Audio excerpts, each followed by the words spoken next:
Sa sobrang init, abay kanya-kanya na pong diskarte pampalamig ang ating mga kapatid. Karamihan naman sa mga netizen para bawas init ulo, sa biro na lang dinaraan ang pampapresko. Ang kanilang mga level up pakulo, tampok sa kwentong sang minuto ni Mark Logan.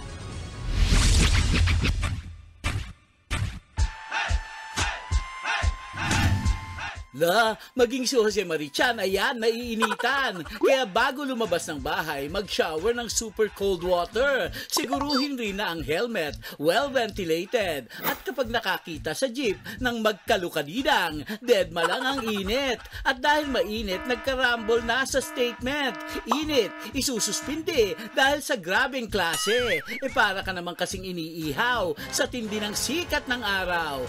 Kaya gawing imaginary na lang na may aircon. Sana all. Lahat na ba may aircon? Sa kada pindot ng remote, aircon now, pulubi later. Sa susunod na umorder ka ng chicken, sabihin mo, yung well done. At kasi naman, nagdasal ka nga, mali naman ang mensahe. Susme, Lord, please hell our land. Nga, lalong uminit. Nagbabalita mula sa frontline. Anak, ahon na. Kasi di na kita makita. Mark Logan, News 5. Mga kapatid, Jiggy Manikad po, iba na ang may alam at may pakialam sa panahon ngayon. Para sa konkreto, kumpleto at komprehensibong balitaan sa Frontline, mag-follow at mag-subscribe sa social media pages ng News 5.